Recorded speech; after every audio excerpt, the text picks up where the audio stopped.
ko izvemo in ko ugotovimo, da je treba ukrepati, rabimo denar. In ta denar, kot sem že na začetku omenila, pridobivamo tudi iz evropskih sredstev, seveda poleg nacionalnih.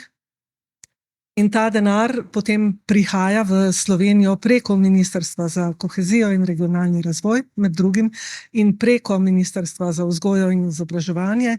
In kaj se trenutno plete, kaj se že tudi dogaja, kaj živi, nam bo povedala vodja sektorja za izobraževanje odraslih na tem ministrstvu. Dolgan, izvoli.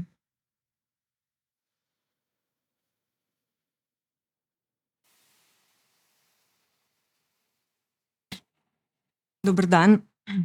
Najprej se opravičujem za ta šarmanten glas.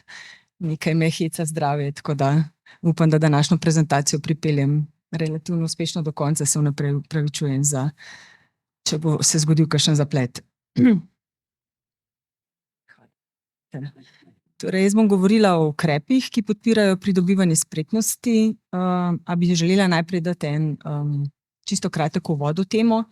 Na to pa se bom osredotočila na ukrepe Ministrstva za vzgojo in izobraževanje, kot napovedano še prav konkretno na ukrepe sektorja za izobraževanje odraslih.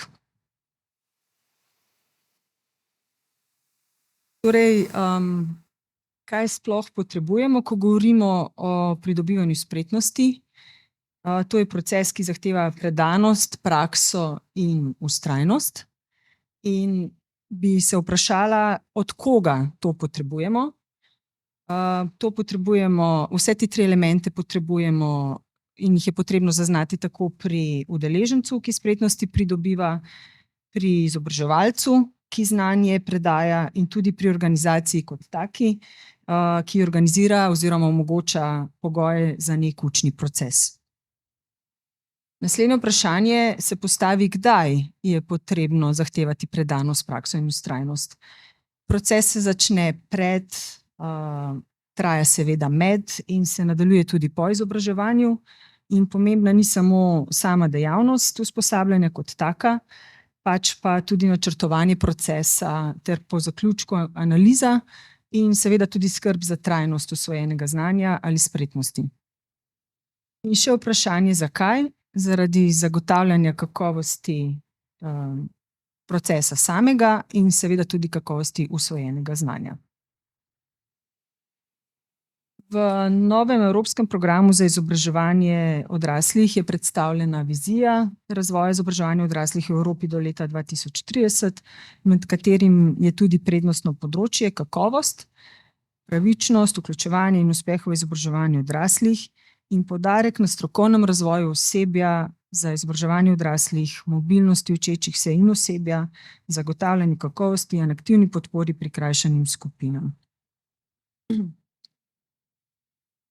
Sistemi za izobraževanje odraslih, ki ustrezajo potrebam posameznikov in gospodarstva, lahko odraslim v različnih okoliščinah pripomorejo k izboljšanju lastnih spretnosti, spretnosti za upravljanje dela in upravljanje lastnega življenja.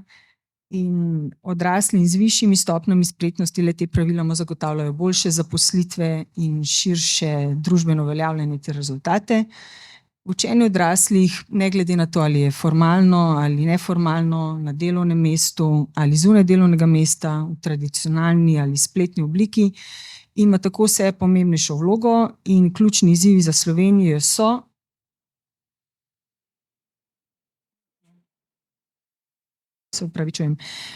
ključni izzivi za Slovenijo so, da množična motivacija odraslih za učenje, za krepitev spretnosti z nizko kvalificiranih in nizko izobraženih odraslih in izpopolnjevanje potreb po strokovni usposobljenosti posameznikov, delodajalcev in družbe z učenjem odraslih.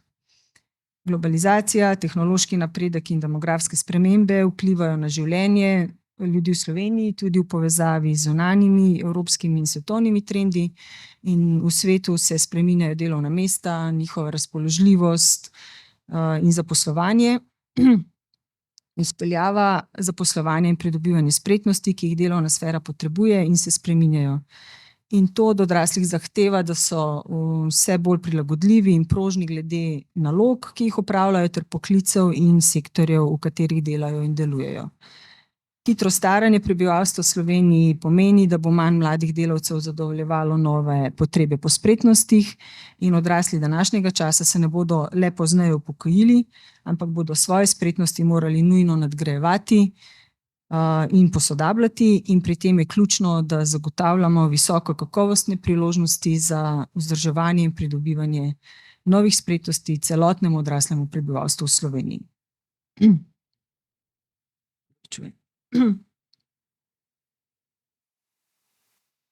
Partnersko povezovanje in sodelovanje socialnih partnerjev in deležnikov je ključno sistemsko upravljanje na vseh ravneh, pa je temelj ustreznega razvoja področja in učinkovitosti vlaganja ter doseganja rezultatov. In za uresničevanje resolucije o nacionalnem programu izobraževanja odraslih do leta 2030 je področje upravljanja velik izziv za delovanje sistema izobraževanja odraslih.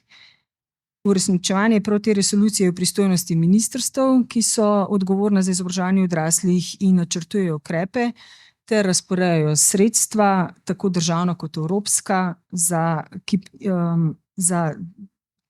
to izobraževanje in usposabljanje.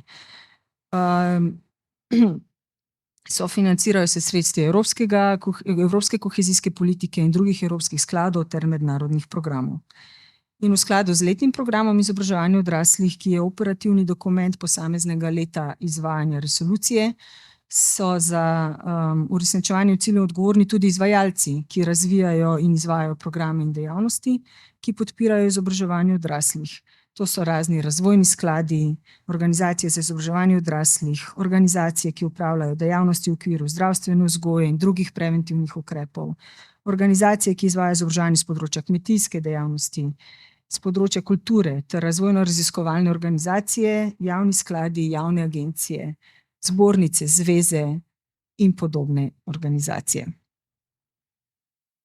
Tako. Zdaj vam bom pa predstavila ukrepe Ministrstva za vzgojo in izobraževanje, ki spodbujajo pridobivanje spretnosti odraslih, bodisi za osebni razvoj ali pa za poklicne potrebe. Prvi ukrep, na katerega smo zelo ponosni, da smo ga uspeli zagnati konec lanskega leta in je prvi ukrep v novem evropskem kohezijskem programu, je ukrep temeljne kompetence, ki bo trajal do leta 2029. Izbranih je 21 izvajalskih konzorcijev, znotraj tega 73 izvajalcev po celotni Sloveniji. Kazalnik je visok, načrtujemo vključiti 52.000 udeležencev, zato smo namenili 37 milijonov evrov sredstev. Govorimo pa o sofinanciranju izvajanja izobraževalnih programov za odrasle za pridobitev temeljnih kompetenc, kar pomeni razna vsebinska področja in seveda tudi izvedbeno različne oblike programov. Govorimo o digitalne, bralne, jezikovne, medijske pismenosti in podobno. Bistveno pa je, da so v programe odrasli udeleženci vključujejo na podlagi njihovih potreb in tudi njihove trenutne življenjske situacije. Tako da ni točno določenega predpisa, kdaj se kdo lahko vpiše v kateri program, ampak dajemo prosto presojo strokovnim delavcem v izobraževanju odraslih, da skupaj z udeležencem ugotovijo, kateri programi bi bili za njih najboljši, najbolj primerni za pridobiti nove spretnosti. Naslednji ukrep je izvajanje programov nadaljnjega poklicnega izobraževanja in usposabljanja. Ta še ne teče. Ravno tako iz programa Evropske kohezijske politike. Torej govorimo o nadaljnjem poklicnem izobraževanju in usposabljanju, se pravi zbliževanje s potrebami trga dela. Izvajalci bodo lahko zelo specifično, se pravi ukrojeno, tailor-made reagirali na situacijo v svojem okolju in prilagajali oziroma pripravljali skupaj z delodajalci potrebne programe ali za prav posebne organizacije, se pravi delodajalce, ali na splošno za neko regijo, za neko okolje, kjer bi se specifična potreba pojavila. Ciljna skupina tukaj za vključitev so zaposlene osebe, ki potrebujejo tovrstna usposabljanja. Načrtovanih je 36.000 vključitev in temu bomo namenili 20 milijonov sredstev. Potem danes že omenjena finančna pismenost za odrasle, ravnokar je Andragoški center zaključil reformni del. kjer se je jasno pokazalo, da je na področju finančne pismenosti vrzel, in pomagali jo bomo zapolniti s tem ukrepom. Razviti so novi programi, javno veljavni programi za finančno pismenost, specifično za mlajše odrasle, za starejše odrasle in tudi za splošno populacijo. Potem pa še cela vrsta vsebin, pripravljenih kot moduli, ki jih je mogoče poljubno kombinirati v neformalne programe glede na specifike bodisi skupine udeležencev, bodisi nekega okolja, področja, interesa organizacije in podobno. Tukaj je kazalnik 3320 vključenih, zato je namenjenih 3,5 milijone evrov. To je pa sicer ukrep znotraj načrta za okrevanje in odpornost. In naslednji ukrep je krepitev usposobljenosti izobraževalcev odraslih. Tukaj govorimo o odraslih, ki po svoji profesiji niso strokovni delavci v izobraževanju, ampak s svojimi specifičnimi znanji in spretnostmi, ki jih imajo, vstopajo v izobraževanje drugih odraslih, se pravi, da predajajo svoje znanje. Niso pa sicer, kako naj rečem, učitelji. In zato njim želimo pomagati strokovno podporo, jih seznaniti recimo z novimi pristopi učenja odraslih, z metodami, tehnikami, da bodo lažje upravljali to svojo andragoško vlogo. Temu namenjamo 1 milijon evrov, kazalnik je 2150 vključenih in se pravi, na ta način spodbujamo neko kompetenco izvajanja izobraževanja odraslih, da tako rečem.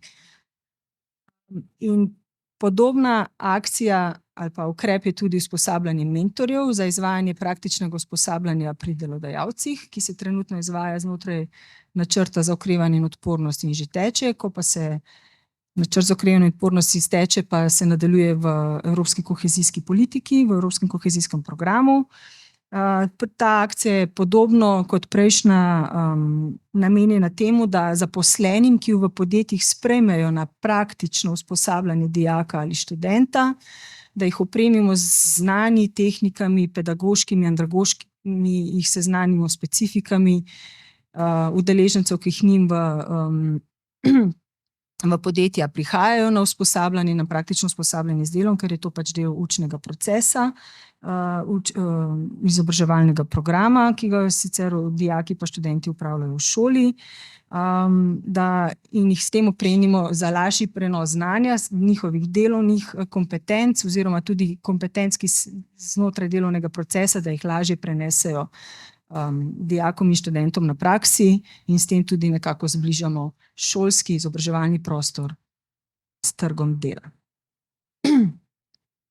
Tako, jaz sem zelo na hitro in zelo na kratko prišla do konca. Kot sem povedala na začetku, to so ukrepi Ministrstva za vzgojo in izobraževanje oziroma sektorja za izobraževanje odraslih. To niso edini ukrepi, ki jih naše ministrstvo ima, ampak pač danes smo se omejili na te in seveda so to ukrepi znotraj evropske kohezijske politike in znotraj načrta za okrevanje in odpornost.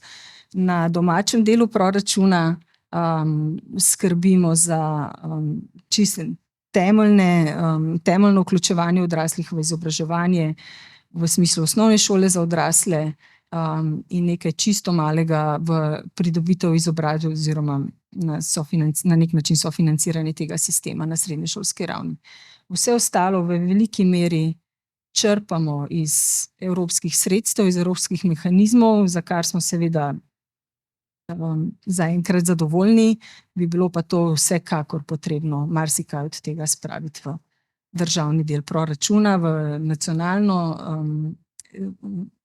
podstat delovanja države. Še enkrat se opravičujem za nekaj nevšečnosti in se vam zahvaljujem za pozornost. Hvala.